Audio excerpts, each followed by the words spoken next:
Normal காதல் அதுக்கும் எனக்கும் டிஃபரெண்ட் எப்படின்னு நான் சொல்றேன். நார்மல் காதல்ல வந்து காதலன் வந்து 24 மணி நேரமும் அவர்கிட்ட பேசி ஆகணும் காதலி. எங்களுக்கு அந்த வாய்ப்பு இல்ல.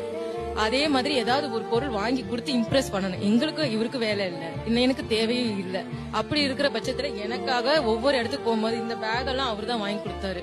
அவர் கண்ணு தெரியாதுதான். அவர் கேட்பாரு எங்கெல்லாம் ப்ரோக்ராம் போறாரு, எங்க இந்த இடத்துல ஏதாவது ஃபேமஸ் இருக்கா, என் ஒய்ஃபுக்கு வாங்கணும் அப்படின்னு சொல்லி எல்லாரும் கேட்பாங்க. இவருக்கு ஒய்ஃப் இருக்கா, இவருக்கு கண்ணு தெரியாது. இல்ல, என் ஒய்ஃபுக்கு அதெல்லாம் வாங்கிட்டு போயிருவேன். அது என் பையனுக்கு அப்பானா உயிர், அப்பா தான் ஹீரோவே அவனுக்கு. கம்யூனிகேஷன் என்னன்னா இமெயில், இவரோட இமெயில நான் வாங்கிக்கிட்டேன். இமெயில்ல வந்து என்னோட டே டு டே லைஃப் எப்படி இருக்குன்றத நான் ஷேர் பண்ணுவேன்.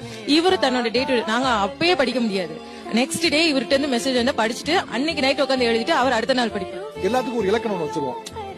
இதுனா இப்படிதான் இருக்கணும், அதுனா அப்படிதான் இருக்கணும். அப்படி காதலுக்கு ஒரு இலக்கணம் வச்சிடறோம். என்னன்னா காதல்னா இது இவங்க தான் பண்றதுதான் காதல், அவங்க பண்றது காதல் இல்லைன்னு. ஆக்சுவலா அவங்க பேசும்போது அதுல எங்கேயுமே வந்து ஒரு கழிவிறக்கமோ இல்ல வந்து அவருக்கு ஆயிடுச்சு பாவம் நம்ம வாழ்க்கை கொடுக்கணும் அந்த மாதிரிலாம் எதுவுமே இல்ல. அவங்க முழுசா காதல் மட்டும் தான் இருந்துச்சு. அவங்க பேசுறது வந்து பார்க்கும்போது ஃபுல்லா லவ்வா தான் சொன்னாங்க. இது மனசு முழுக்க 2 பேருக்கும் காதல் இல்லாம வாய்ப்பே இல்லை.